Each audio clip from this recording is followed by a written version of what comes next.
നമ്മുടെ ചാനൽ നിരവധി ക്രൈം കേസുകൾ കണ്ടിട്ടുണ്ട്. Forensic technology, DNA, mobile tracking പോലുള്ള ആധുനിക രീതികൾ ഉപയോഗിച്ച് കുറ്റങ്ങൾ എങ്ങനെ കണ്ടെത്തുന്നു എന്നൊക്കെ നമ്മൾ അറിഞ്ഞതാണ്. പക്ഷെ ഇന്നത്തെ ഈ കേസ് വ്യത്യസ്തമാണ്. ആധുനിക സംവിധാനങ്ങളും DNA പരിശോധനകളും ഒന്നും പ്രചാരത്തിലില്ലാത്ത കാലത്ത് പരമ്പരാഗത അന്വേഷണ രീതികൾ മാത്രം ഉപയോഗിച്ച് ഒരു സാധാരണ മുട്ട ട്രേ ഉപയോഗിച്ച് കണ്ടെത്തിയ കർണാടകയിൽ നടന്ന അതിശയകരമായ ഒരു യഥാർത്ഥ ക്രൈം കേസാണിത്.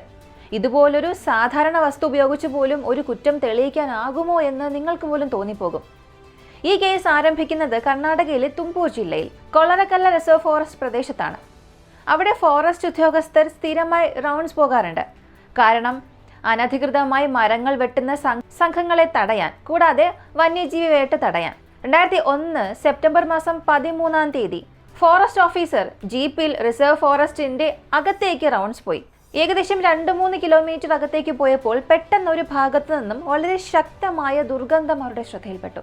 അവിടെ നിന്നാണ് ഈ വിചിത്രവും ഞെട്ടിപ്പിക്കുന്നതുമായ കേസ് ആരംഭിക്കുന്നത്. ഫോറസ്റ്റ് ഓഫീസർ ഉടൻ ജീപ്പ് നിർത്തി. ആ ഭാഗം മനുഷ്യരോ വാഹനങ്ങളോ പോകുന്ന വഴി പോലും ഇല്ലാത്ത കാടും കുറ്റിക്കാടുകളും നിറഞ്ഞ ഒരു പ്രദേശമായിരുന്നു. ആദ്യം അവർ വിചാരിച്ചത് വന്യമൃഗം സ്വാഭാവികമായി ചത്തുകിടക്കുന്നതാകാമെന്ന്. കാരണം ഇത്തരത്തിൽ മരിച്ച മൃഗങ്ങളെ കണ്ടെത്തി കുഴിച്ചിട്ട് മറവ് ചെയ്യുന്നത് അവരുടെ പതിവ് ജോലിയായിരുന്നു. പക്ഷെ ഈ കുറ്റിച്ചെടികൾക്കുള്ളിലേക്ക് ചെന്നപ്പോൾ അവർ കാത്തിരുന്നത് വലിയൊരു ഞെട്ടലായിരുന്നു. ഏകദേശം 40 വയസ്സുള്ള ഒരു പുരുഷന്റെ അഴുകിയ ശരീരമായിരുന്നു. ഇതൊരു ക്രിമിനൽ കേസ് ആയതിനാൽ ഉടൻ പോലീസിനെ അറിയിച്ചു. ശവം ഏകദേശം നശിച്ച നിലയിലായതിനാൽ പോലീസും ഫോറൻസിക് സംഘവും നേരിട്ട് സ്ഥലത്തെത്തി പോസ്റ്റ്മോർട്ടം ആ സംഭവ സ്ഥലത്ത് വെച്ച് തന്നെ നടത്തി. സംഭവ സ്ഥലം അത്യന്തം വിചിത്രമായിരുന്നു. മനുഷ്യസഞ്ചാരം ഇല്ലാത്ത കാടിന്റെ ആഴത്തിലുള്ളൊരു ഭാഗം. ഇത് സാധാരണ ഒരു മരണമല്ല എന്ന് വ്യക്തമായി. ചുറ്റും തെളിവുകൾ തിരഞ്ഞു, ഒന്നും കിട്ടിയില്ല. അവസാനം മരിച്ച വ്യക്തിയുടെ പാന്റ് പോക്കറ്റ് പരിശോധിച്ചപ്പോൾ ഒരു ബാങ്ക് പാസ്ബുക്ക് കണ്ടെത്തി. അന്നത്തെ കാലത്ത് പാസ്ബുക്ക് വഴിയാണ് ബാങ്ക് ഇടപാടുകൾ രേഖപ്പെടുത്തിയിരുന്നത്. അക്കൗണ്ട് ഉടമയുടെ പേര്, വിലാസം, വിവരങ്ങൾ എല്ലാം അതിലുണ്ടായിരുന്നു.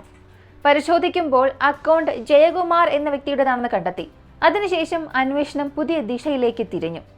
പോലീസിന്റെ ആദ്യ നിഗമനം കാട്ടിൽ മരിച്ചു കിടക്കുന്നത് ജയകുമാർ തന്നെയാകാം. പക്ഷെ അവിടെയും സംശയം ഉണ്ടായിരുന്നു.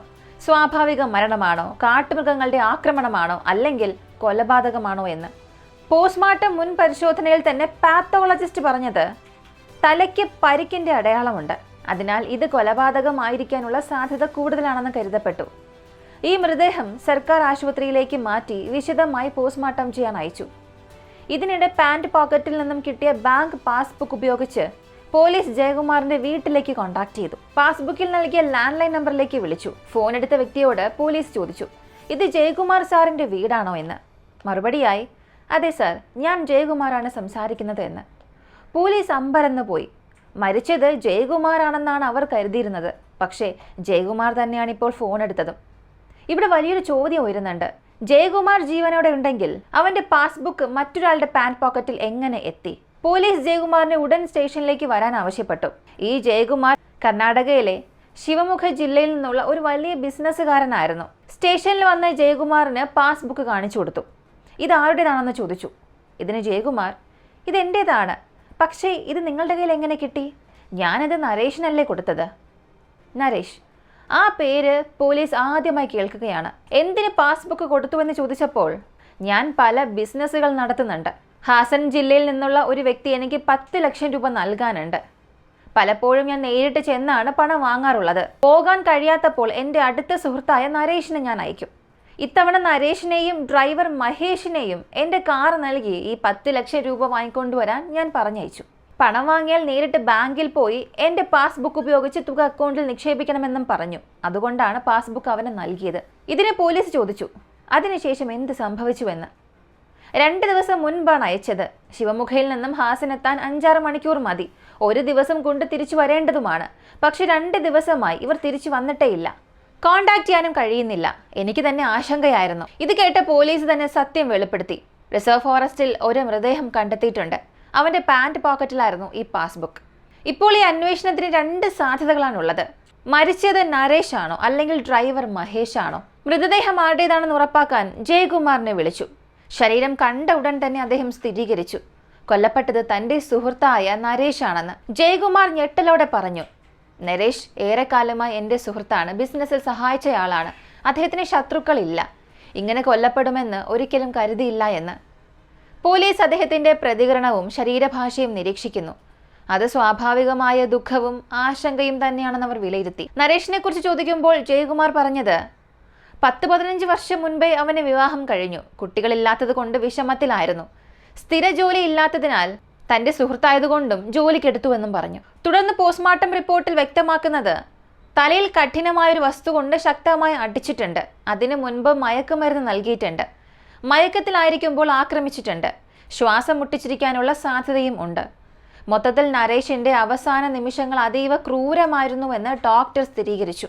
ജയകുമാർ 10 ലക്ഷം രൂപ വാങ്ങാൻ നരേഷിനെയും ഡ്രൈവറായ മഹേഷിനെയും അയച്ചു. എന്നാൽ നരേഷ് കൊല്ലപ്പെട്ടു. മഹേഷ് കാണാതായി. കൂടാതെ അവർ പോയ ആ കാറും കാണാനില്ല. അതുകൊണ്ട് പോലീസിന്റെ സംശയം സ്വാഭാവികമായും മഹേഷിലേക്ക് തിരിഞ്ഞു. മഹേഷിനെയും കൊന്ന് മറ്റെവിടെയെങ്കിലും മൃതദേഹം ഉപേക്ഷിച്ചോ, അല്ലെങ്കിൽ ഭയന്നവൻ ഒളിച്ചോടിയോ, അല്ലെങ്കിൽ ഈ കൊലപാതകത്തിനും പണം കവർച്ചയ്ക്കും മഹേഷിന് എന്തെങ്കിലും ബന്ധമുണ്ടോ? ഈ കേസിന്റെ രഹസ്യം കണ്ടെത്തണമെന്നുണ്ടെങ്കിൽ ആദ്യം മഹേഷിനെ കണ്ടെത്തണം.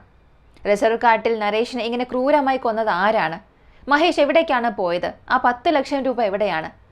നിരവധി ചോദ്യങ്ങളും വഴിത്തിരിവുകളും നിറഞ്ഞ കർണാടകയിൽ നടന്നൊരു ദുരൂഹമായ കൊലപാതകത്തിന്റെ സത്യാവസ്ഥ എന്താണ്? ഇതാണ് നമ്മൾ ഈ വീഡിയോയിലൂടെ വിശദമായി അറിയാൻ പോകുന്നത്.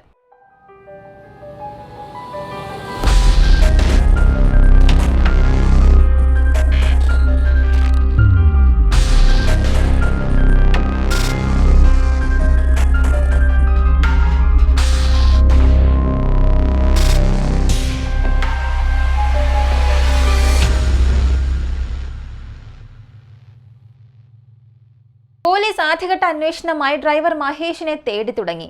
അതിനു മുൻപ് 10 ലക്ഷം രൂപ നൽകിയ വ്യക്തിയെ ചോദ്യം ചെയ്തു. അയാൾ പറഞ്ഞത്, നരേഷും മഹേഷും എത്തിയിരുന്നു. 10 ലക്ഷം രൂപ ക്യാഷായി ഞാൻ നൽകി. അവർ വന്ന കാറിൽ തിരിച്ചുപോയി. തുടർന്ന് എന്ത് സംഭവിച്ചുവെന്ന് എനിക്കറിയില്ല എന്ന്. ഇതിലൂടെ പണം അവർ വാങ്ങിയെന്ന് ഉറപ്പായി. മടങ്ങുന്ന വഴിയിലാണ് സംഭവം നടന്നത് എന്നും പോലീസ് കരുതി. പോസ്റ്റ്മോർട്ടം റിപ്പോർട്ട് പ്രകാരം മൃതദേഹം കണ്ടെത്തുന്നതിന് ഏകദേശം 48 മണിക്കൂർ മുൻപ് നരേഷ് കൊല്ലപ്പെട്ടു. ജയകുമാറിന്മേലും ചില സംശയങ്ങൾ ഉണ്ടായിരുന്നു. 2 ദിവസം കഴിഞ്ഞിട്ടും എന്തുകൊണ്ട് അയാൾ പരാതി നൽകിയില്ല? അതായിരുന്നു അവിടെ ഒരു സംശയം. എന്നാൽ അദ്ദേഹം പറഞ്ഞത്, നരേഷ് അടുത്ത സുഹൃത്തായതിനാൽ തിരിച്ചു വരുമെന്ന വിശ്വാസത്തിലായിരുന്നുവെന്നാണ്. ഇതോടെ പോലീസിന്റെ ശ്രദ്ധ മുഴുവനും ഈ മഹേഷിലേക്ക് പോകുന്നു. അന്വേഷണത്തിൽ മനസ്സിലായത്, ഈ മഹേഷ് വിവാഹിതനല്ല. ഒറ്റയ്ക്ക് ഒരു വാടക മുറിയിൽ താമസിക്കുന്നു. മുറി പരിശോധിച്ചപ്പോൾ നിരവധി ഫോൺ നമ്പറുകൾ ഡയറിയിൽ കുറിച്ചിട്ടുള്ളത് കണ്ടെത്തി. അന്ന് കൂടുതലും ഈ ലാൻഡ് ലൈൻ ഉപയോഗിച്ചിരുന്ന ഒരു കാലഘട്ടമായിരുന്നു. ആ കാലത്ത് റിലയൻസ് പുറത്തിറക്കിയ CDMA ഫോൺ ഉപയോഗത്തിലുണ്ടായിരുന്നു. ഇന്നത്തെ ജനറേഷന് അങ്ങനൊരു ഫോൺ അറിയാൻ സാധ്യതയില്ല. സിം കാർഡ് ഇല്ലാതെ പ്രവർത്തിക്കുന്ന ഒരു ഫോൺ ആയതിനാൽ ആ ഫോൺ തന്നെയാണ് അതിന്റെ ഐഡന്റിറ്റി. ആ ഫോൺ നഷ്ടപ്പെട്ടാൽ പിന്നെ എല്ലാം നഷ്ടപ്പെട്ടു. മഹേഷിന്റെ മുറിയിൽ കണ്ടെത്തിയ ഡയറിയിലെ ഫോൺ നമ്പറുകൾ പരിശോധിച്ചപ്പോൾ അതിൽ സുമിത്ര എന്ന പേരുള്ള ഒരു സ്ത്രീയുടെ ലാൻഡ് ലൈൻ നമ്പർ ഉണ്ടായിരുന്നു. പോലീസ് ആ നമ്പറിൽ വിളിക്കുമ്പോൾ വീട്ടുടമ ഫോൺ എടുത്തു. സുമിത്ര അവിടെ ജോലി ചെയ്യുന്ന വ്യക്തിയാണെന്നും പറഞ്ഞു. പോലീസ് സുമിത്രയോട് സംസാരിച്ചപ്പോൾ അവൾ പറഞ്ഞത്, താനും മഹേഷും പ്രണയത്തിലായിരുന്നു. വിവാഹം കഴിക്കാനും ആലോചനയുണ്ടായിരുന്നു. കുറച്ച് ദിവസങ്ങൾക്ക് മുൻപ് മഹേഷ് ഭയത്തോടെ തന്നെ വിളിച്ചു. കാർ ഓടിച്ച് പണം വാങ്ങാൻ പോയപ്പോൾ മടങ്ങുന്ന വഴിയിൽ ഒരു സംഘം ആക്രമിച്ചു. കൂടെ ഉണ്ടായിരുന്ന ആളെ കൊന്നു. തന്നെയും കൊല്ലാൻ ശ്രമിച്ചു. പക്ഷെ താൻ ഓടി രക്ഷപ്പെട്ടു. സംഭവിച്ച ഈ സ്ഥലത്തെക്കുറിച്ച് കൂടുതൽ വിവരങ്ങളൊന്നും പറഞ്ഞില്ല. കാർ അവിടെ തന്നെ ഉപേക്ഷിച്ചിട്ടുണ്ടാകാം. ഉടമയായ ജയകുമാറിനെ താൻ പിന്നീട് വിളിച്ച് അറിയിക്കുമെന്നും മഹേഷ് പറഞ്ഞു. ഇതായിരുന്നു ആ സ്ത്രീ പോലീസിനോട് പറഞ്ഞത്. മഹേഷ് ഈ CDMA ഫോൺ വഴിയാണ് സുമിത്രയെ ബന്ധപ്പെട്ടത്. ഇതോടെ പോലീസ് മഹേഷിന്റെ റിലയൻസ് CDMA ഫോൺ നമ്പർ കണ്ടെത്തി. അതിലെ ഇൻകമിംഗ് ഔട്ട് ഗോയിങ് കോളുകൾ വിശദമായി ശേഖരിക്കാൻ ശ്രമിച്ചു. കുറ്റകൃത്യം നടന്നത് 2001 അന്നത്തെ കാലത്ത് മൊബൈൽ ടവർ ട്രാക്കിംഗ് പോലുള്ള സാങ്കേതിക സൗകര്യം ഇല്ലായിരുന്നു. അതിനാൽ മഹേഷ് ഉപയോഗിച്ചിരുന്ന റിലയൻസ് CDMA ഫോണിലെ കോളിന്റെ വിശദാംശങ്ങൾ പോലീസ് ശേഖരിച്ചു. റിലയൻസ് ഓഫീസ് നൽകിയ കോൾ ലിസ്റ്റ് ഏകദേശം 4 പേജുകൾ ഉണ്ടായിരുന്നു. കൂടുതലും ലാൻഡ് ലൈനുകളിലേക്കുള്ള ഇൻകമിംഗ് ഔട്ട് ഗോയിങ് കോളുകളായിരുന്നു. എല്ലാ നമ്പറുകളും പരിശോധിച്ചെങ്കിലും വ്യക്തമായ ഒരു സൂചന പോലും ലഭിച്ചില്ല. അവസാനം മഹേഷ് ചെയ്ത അവസാന കോൾ നമ്പർ പരിശോധിക്കുമ്പോൾ അതൊരു ജോത്സ്യന്റെ നമ്പറായിരുന്നു. പോലീസ് സാധാരണ ആളുകളായി നടിച്ച് ജോത്സ്യനെ സമീപിച്ചു. സംസാരത്തിനിടെ മഹേഷിനെ കുറിച്ച് ചോദിച്ചപ്പോൾ ജോത്സ്യൻ പറഞ്ഞു, മഹേഷ് സ്ഥിരമായി ജാതകം നോക്കാൻ വരാറുണ്ടായിരുന്നു. അവസാനമായി ഫോൺ ചെയ്തപ്പോൾ വല്ലാത്ത ഭയത്തിലും സമ്മർദ്ദത്തിലുമാണ് സംസാരിച്ചത്. എൻ്റെ ജീവിതം ശരിയാകുമോ, എനിക്ക് പ്രശ്നമുണ്ടാകുമോ എന്നൊക്കെ ചോദിച്ചു. നേരിട്ട് വരാൻ ഞാൻ ആവശ്യപ്പെട്ടു, പക്ഷെ പിന്നീട് കോൺടാക്ട് ചെയ്തില്ല. ഈ ജോത്സ്യന്റെ മൊഴി കോൾ റെക്കോർഡുമായി പൊരുത്തപ്പെട്ടു. അദ്ദേഹത്തിന് ഈ കേസുമായി യാതൊരു ബന്ധവുമില്ല എന്നും പോലീസ് വിലയിരുത്തി. ഇതിലൂടെ ഒരു കാര്യം വ്യക്തമായി. അവസാനമായി ഫോൺ ചെയ്തപ്പോൾ മഹേഷ് ഗുരുതരമായ സമ്മർദ്ദത്തിലായിരുന്നു. മഹേഷ് വലിയ സമ്മർദ്ദത്തിലായിരുന്നതിന് 2 സാധ്യതകളാണ് പോലീസ് കണ്ടെത്തിയത്. നരേഷിനെ ആരോ കൊന്നു, മഹേഷിനെയും കൊല്ലാൻ ശ്രമിച്ചു, അവൻ രക്ഷപ്പെട്ടിരിക്കാം. അല്ലെങ്കിൽ മഹേഷ് തന്നെയാകാം നരേഷിനെ കൊന്ന് പണം കവർച്ച ചെയ്തത്. പിടിക്കപ്പെടുമെന്ന ഭയത്തിലായിരിക്കാം അവൻ. മഹേഷിന്റെ ഫോൺ നമ്പർ പിന്നീട് ലഭ്യമല്ലായിരുന്നു. അതിനാൽ ആ നമ്പറിലേക്ക് ആരെങ്കിലും വിളിക്കാൻ ശ്രമിച്ചാൽ ഉടൻ അറിയിക്കണമെന്ന് പോലീസ് റിലയൻസിനോട് ആവശ്യപ്പെട്ടു. അന്നത്തെ കാലത്തെ ഫോണുകൾ ട്രാക്ക് ചെയ്യാനുള്ള സാങ്കേതിക സൗകര്യം കുറവായതിനാൽ കമ്പനികൾ മാനുവലായി തന്നെ നിരീക്ഷിച്ചു. ശവം കണ്ടെത്തി 13-ാം ദിവസം റിലയൻസിൽ നിന്നും പോലീസിന് നിർണായകമായ ഒരു വിവരം ലഭിച്ചു. ഒരു വ്യക്തി മഹേഷിന്റെ നമ്പറിലേക്ക് നിരന്തരം വിളിക്കാൻ ശ്രമിക്കുന്നുണ്ട്. ആ കോളുകൾ ബാംഗ്ലൂരിലെ കുമാരസ്വാമി ലേഔട്ടിലെ ഒരു STD ബൂത്തിൽ നിന്നാണ് വരുന്നത്. പോലീസ് ഉടൻ തന്നെ അവിടെ എത്തി. ആ ബൂത്ത് ഉടമയോട് ചോദിച്ചു. അയാൾ പറഞ്ഞത് 20-25 മിനിറ്റ് മുൻപ് ഒരാൾ പലതവണ ഫോൺ ചെയ്യാൻ ശ്രമിച്ചു. പക്ഷെ അയാൾക്ക് കോൺടാക്ട് ചെയ്യാൻ കഴിഞ്ഞില്ല. നമ്പർ ലഭ്യമായിരുന്നില്ല. അയാൾ പുതുതായി ഈ പ്രദേശത്തേക്ക് താമസം മാറിയതാണ്. പുതിയ ഫ്രിഡ്ജ് വാങ്ങിയതായും 2 ട്രേ മുട്ട അവിടെ നിന്ന് വാങ്ങിയതായും പറഞ്ഞു. ഇത് ചെറിയ വിവരമാണെങ്കിൽ കൂടിയും കേസിന് ഇത് നിർണായക തെളിവുകളായി തന്നെ മാറി. പോലീസിന്റെ നിഗമനമനുസരിച്ച് മഹേഷ് അല്ലെങ്കിൽ ഈ കൊലപാതകത്തിൽ പങ്കാളിയായ മറ്റൊരാൾ ആ നമ്പറിലേക്ക് വിളിച്ചു. ആ വ്യക്തി പുതിയ സ്ഥലത്ത് വാടകയ്ക്ക് താമസം തുടങ്ങി ഒളിവിൽ കഴിയാനാണ് ശ്രമിക്കുന്നത്.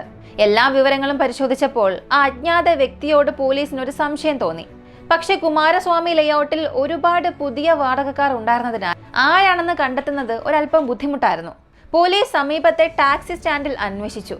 അവിടെ ഒരു ഡ്രൈവർ അടുത്തിടെ എത്തിയതായും ജോലി അന്വേഷിക്കുന്നതായും അറിഞ്ഞു. അന്നത്തെ ദിവസം രാത്രി 9:30 ആ വ്യക്തി സ്റ്റാൻഡിലെത്തി ജോലി സംബന്ധിക്കുന്ന കാര്യങ്ങൾ എന്തൊക്കെയോ ചോദിച്ചു. തുടർന്ന് അയാൾ വീട്ടിലേക്ക് പോയി. പോലീസ് രഹസ്യമായി അയാളെ പിന്തുടർന്നു. വീട്ടിലെ ബെല്ലമർത്തിയപ്പോൾ ഒരു സ്ത്രീ വാതിൽ തുറന്ന് അവനെ സ്വീകരിച്ചു. അവൻ അകത്ത് കയറി. തുടർന്ന് പോലീസ് വാതിൽ മുട്ടി ചോദ്യം ചെയ്തു. അവൻ തന്റെ പേര് ശിവകുമാർ ആണെന്നും പുതുതായി ഇവിടെ താമസം തുടങ്ങിയതാണെന്നും പറഞ്ഞു. ജോലി നഷ്ടപ്പെട്ടതിനാൽ ടാക്സി ഡ്രൈവറായി താൻ ജോലി തേടുന്നുവെന്നും പറഞ്ഞു. മഹേഷ് ആരാണെന്ന് അറിയില്ലെന്നും നിഷേധിച്ചു. പോലീസ് കൈവശം ഉണ്ടായിരുന്ന മഹേഷിന്റെ ഫോട്ടോയുമായി താരതമ്യം ചെയ്തപ്പോൾ അയാൾ മഹേഷ് അല്ല എന്ന് മനസ്സിലായി. എങ്കിലും മഹേഷ് നമ്പറിലേക്ക് വിളിക്കാൻ ഇയാൾ ശ്രമിച്ചത് എന്തിനാണെന്നുള്ള സംശയം ഉയർന്നു. ഇത് നേരിട്ട് ചോദിക്കാതെ ആ പ്രദേശത്ത് ക്രിമിനൽ പ്രവർത്തനങ്ങൾ ഉണ്ടെന്ന പേരിൽ വീടുകൾ പരിശോധന നടത്തുകയാണ്, നിങ്ങളുടെ വീടും പരിശോധിക്കണമെന്ന് ആവശ്യപ്പെട്ടു. ഇത് കേട്ട് ശിവകുമാറിന്റെ മുഖത്ത് വ്യക്തമായൊരു ഭയം പടർന്നു. ശിവകുമാർ വീട്ടിൽ ഒന്നും ഇല്ല എന്ന് പറഞ്ഞെങ്കിലും പോലീസ് പരിശോധന നടത്തി. ബ്യൂറോയിൽ നിന്നും ഏകദേശം നിരവധി ലക്ഷം രൂപ കണ്ടെത്തി. ജോലി ഇല്ല എന്ന് പറഞ്ഞ ഒരാളുടെ വീട്ടിൽ വലിയൊരു തുകയും പുതിയ ഫ്രിഡ്ജും കണ്ടതോടെ സംശയം ശക്തമായി. പണത്തിന്റെ ഉറവിടത്തെക്കുറിച്ച് ശിവകുമാർ വ്യക്തമായ മറുപടി നൽകിയില്ല. മഹേഷുമായി ബന്ധമുണ്ടോ എന്ന് ചോദിച്ചപ്പോൾ അവന്റെ ഭയം വ്യക്തമായി. തുടർന്ന് ശിവകുമാറിനെ അറസ്റ്റ് ചെയ്ത് സ്റ്റേഷനിലേക്ക് കൊണ്ടുപോയി. ചോദ്യം ചെയ്യലിൽ അവൻ സത്യം അവസാനം വെളിപ്പെടുത്തി. ശിവകുമാറും ഡ്രൈവർ മഹേഷും പഴയ സുഹൃത്തുക്കളായിരുന്നു.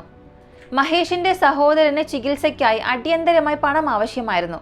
ഒരിക്കൽ മഹേഷ് ജയകുമാർ അയച്ച 10 ലക്ഷം രൂപ നരേഷിൽ നിന്നും വാങ്ങി ബാങ്കിൽ നിക്ഷേപിക്കാൻ പോകുന്ന കാര്യം ശിവകുമാറിനോട് പറഞ്ഞു.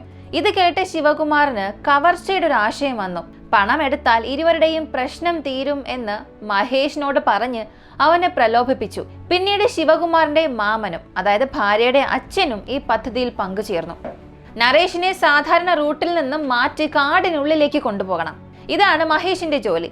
ശേഷമുള്ള കാര്യങ്ങൾ ശിവകുമാറും മാമനും കൈകാര്യം ചെയ്യും. ആദ്യം മടിച്ചെങ്കിലും പണത്തിന്റെ ആഗ്രഹത്തിൽ മഹേഷ് സമ്മതിച്ചു. 10 ലക്ഷം രൂപ വാങ്ങി യാത്ര ചെയ്യുന്നതിനിടെ മഹേഷ് നരേഷിനോട് ആരോ നമ്മളെ പിന്തുടരുന്നു എന്ന് തോന്നുന്നു ഇങ്ങനെ പറഞ്ഞ് കാർ വഴിമാറ്റാൻ ആവശ്യപ്പെട്ടു. പദ്ധതിയുടെ ഭാഗമായി മഹേഷ് നരേഷിനെ ഷോർട്ട് കട്ട് വഴി സുരക്ഷിതമായി പോകാമെന്നും പറഞ്ഞ് പ്രധാന റോഡിൽ നിന്നും കാട്ടുപ്രദേശത്തേക്ക് തിരിച്ചു കൊണ്ടുപോയി. നരേഷ് മഹേഷിനെ വിശ്വസിച്ചതിനാൽ സംശയമില്ലാതെ കൂടെ പോയി. കാടിനുള്ളിൽ ശിവകുമാറും അദ്ദേഹത്തിന്റെ ഭാര്യയുടെ അച്ഛനും മുൻകൂട്ടി കാത്തിരുന്നു. കാർ നിർത്തിയതോടെ അവർ പുറത്തു വന്ന് നരേഷിനെ മരക്കഷ്ണം കൊണ്ട് തലയിൽ അടിച്ചു. തുടർന്ന് ക്ലോറോഫോം ഉപയോഗിച്ച് ബോധരഹിതനാക്കി വീണ്ടും ആക്രമിച്ചു. അവസാനം കഴുത്ത് ഞെരിച്ചു കൊന്നു. ശേഷം അവന്റെ പക്കലുണ്ടായിരുന്ന 10 ലക്ഷം രൂപ എടുത്തു. ശിവകുമാർ 6 ലക്ഷം രൂപ, മഹേഷ് 4 ലക്ഷം രൂപ. മാമനും അവർ പങ്ക് നൽകി. മഹേഷിനോട് കാറ് മറ്റൊരു സ്ഥലത്ത് ഉപേക്ഷിച്ചിട്ട് ഒളിവിൽ പോകാൻ പറഞ്ഞു. അജ്ഞാതർ വന്ന് കവർച്ച ചെയ്തിട്ട് പോയി എന്നൊരു കഥയുണ്ടാക്കാനായിരുന്നു പദ്ധതി. കുറ്റത്തിന് ശേഷം മഹേഷ് വലിയ ഭയത്തിലും സമ്മർദ്ദത്തിലുമായിരുന്നു. അതുകൊണ്ടാണ് പ്രണയിനിയോടും ജ്യോത്സ്യനോടും വിളിച്ച് ഭാവിയെക്കുറിച്ച് ചോദിച്ചത്. പിന്നീട് ഫോൺ ഓഫ് ചെയ്ത് ഒളിവിൽ പോയി. ശിവകുമാറും ബാംഗ്ലൂരിലേക്ക് മാറി. പദ്ധതി നന്നായി ആസൂത്രണം ചെയ്തതായിരുന്നു. എന്നിരുന്നാലും എത്ര കൃത്യമായി കുറ്റം ചെയ്തവനായാൽ കൂടിയും ഒരു ചെറിയ പിഴവ് സംഭവിക്കും. അതുതന്നെയാണ് ഇവിടെയും സംഭവിച്ചത്. ഈ കേസിൽ നിർണായകമായ പിഴവ് ശിവകുമാറിൻ്റെതായിരുന്നു. ഒളിവിൽ കഴിയുമ്പോഴും ഒരു ദിവസം അവൻ മഹേഷിനെ ഫോണിൽ ബന്ധപ്പെടാൻ ശ്രമിച്ചു. പോലീസ് ഇതിനകം തന്നെ മഹേഷിന്റെ നമ്പർ ഇങ്ങനെ നിരീക്ഷിക്കുന്നുണ്ടായിരുന്നു. അങ്ങനെ ആ കോളിന്റെ സൂചനയിലൂടെ STD ബൂത്തിലെത്തി. അവിടെ നിന്ന് ശിവകുമാറിന്റെ താമസ സ്ഥലം കണ്ടെത്തി. അങ്ങനെ കേസ് തെളിയിച്ചു. തുടർന്ന് മഹേഷിനെയും ശിവകുമാറിനെയും മാമനെയും അറസ്റ്റ് ചെയ്തു. കുറ്റകൃത്യം നടന്നിട്ട് ഏകദേശം 16 ദിവസത്തിനുള്ളിൽ 3 പേരെയും പിടികൂടി. കോടതിയിൽ വിചാരണയ്ക്ക് ശേഷം മൂവർക്കും ജീവപര്യന്തം ശിക്ഷ വിധിച്ചു. ശിവകുമാറിന് 2010 ജാമ്യം ലഭിച്ചു. പക്ഷെ അവൻ പുറത്തു വന്ന ശേഷം ഒളിവിൽ പോയി. പോലീസ് അന്വേഷിച്ചിട്ട് വീണ്ടും 2014 അറസ്റ്റ് ചെയ്ത് ജയിലിലടച്ചു. 10 ലക്ഷം രൂപയിൽ ചിലത് അവർ ചിലവാക്കിയിരുന്നു. ശിവകുമാർ വാടകയ്ക്ക് അഡ്വാൻസ് കൊടുത്തതും ഫ്രിഡ്ജ് വാങ്ങിയതും ഇങ്ങനെ കുറച്ച് ചിലവാക്കിയിരുന്നു. മഹേഷ് സഹോദരനെ ചികിത്സയ്ക്കായി ചിലവഴിച്ചു. ബാക്കിയുള്ള തുക പോലീസ് വീണ്ടെടുത്തു. ബിസിനസ്സുകാരനായ ജയകുമാർ തന്നെ അത് തിരികെ നൽകി. ഈ കേസിന്റെ ഒരു പ്രത്യേകത, 2001 സാങ്കേതിക വിദ്യ സൗകര്യങ്ങൾ വളരെ പരിമിതമായിരുന്നിട്ടും ചെറിയ സൂചനകളെ അടിസ്ഥാനമാക്കി പോലീസ് ഈ കേസ് തെളിയിച്ചു. STD ബൂത്ത് ഉടമ പറഞ്ഞ ഫ്രിഡ്ജ് വാങ്ങിയത്, മുട്ട വാങ്ങിയത്, ഇങ്ങനെയുള്ള ചെറിയ വിവരങ്ങൾ പോലും നിർണായകമായി. ഈ കേസ് പിന്നീട് പോലീസ് ട്രെയിനിങ്ങിൽ പോലും ഒരു ഉദാഹരണമായി ഉപയോഗിച്ചു. ചെറിയ തെളിവുകൾ പോലും ഒരു വലിയ കേസിനെ തെളിയിക്കാൻ സഹായമാകുമെന്ന് കാണിച്ച ഒരു മാതൃക കേസായി ഇത് മാറി. ഈ സംഭവത്തിലൂടെ നമ്മൾ മനസ്സിലാക്കേണ്ട ഒരു കാര്യം, അത്യാഗ്രഹം വലിയ നഷ്ടങ്ങളിലേക്ക് നയിക്കും. മറ്റൊരാളുടെ പണം, സ്വത്ത്, ഭൂമി തുടങ്ങിയവ അന്യായമായി സ്വന്തമാക്കാൻ ശ്രമിച്ചാൽ പലപ്പോഴും തുടക്കത്തിലെ പ്രശ്നങ്ങളിൽ കുടുങ്ങും.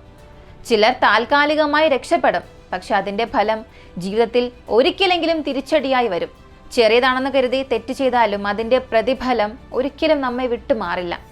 അതുകൊണ്ട് മറ്റുള്ളവരുടെ അവകാശങ്ങളിലൊന്നും കണ്ണുവയ്ക്കാതിരിക്കുക എന്നുള്ളതാണ് ഏറ്റവും സുരക്ഷിതമായ വഴി. ഈ കേസ് അതുതന്നെയാണ് വീണ്ടും ഓർമ്മിപ്പിക്കുന്നത്. 2001 സാങ്കേതിക സൗകര്യങ്ങൾ കുറവായിരുന്നിട്ട് പോലും പോലീസ് സൂക്ഷ്മമായ അന്വേഷണത്തിലൂടെ കേസ് തെളിയിച്ചത് ശ്രദ്ധേയമാണ്. ചെറിയ സൂചനകളെ അടിസ്ഥാനമാക്കി വലിയ കുറ്റകൃത്യം തെളിയിച്ച മികച്ച ഉദാഹരണമായി ഈ ഒരു കേസ് കണക്കാക്കപ്പെടുന്നു. ഇത്തരത്തിലുള്ള കേസുകൾ നമ്മെ 2 കാര്യങ്ങളാണ് പഠിപ്പിക്കുന്നത്.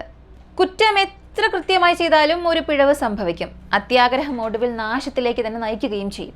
ഈ ഒരു കേസിനെ കുറിച്ചുള്ള നിങ്ങളുടെ അഭിപ്രായങ്ങളും നിർദ്ദേശങ്ങളും എന്താണെന്നുള്ളത് കമന്റിൽ പറയുക. ഇങ്ങനെയുള്ള വളരെ വ്യത്യസ്തമായ കേസ് അന്വേഷണത്തെക്കുറിച്ചൊക്കെ അറിയാൻ താല്പര്യമുള്ളവരാണ് നിങ്ങളെങ്കിൽ നമ്മുടെ ചാനൽ ഇപ്പോൾ തന്നെ സബ്സ്ക്രൈബ് ചെയ്യുക. ഇതുവരെയും ഒരു ലൈക്ക് പോലും ചെയ്യാതെ കാണുന്നവരാണ് നിങ്ങളെങ്കിൽ ഇപ്പം തന്നെ ഒരു ലൈക്ക് ചെയ്ത് സപ്പോർട്ട് ചെയ്യുക. നിങ്ങൾ നൽകുന്ന ലൈക്കും കമൻസുമായിരിക്കും നമ്മുടെ ചാനൽ മറ്റൊരുപാട് പേരിലേക്ക് എത്തിക്കാൻ സഹായിക്കുന്നത്. മറ്റൊരു വീഡിയോയുമായി വീണ്ടും കാണാം.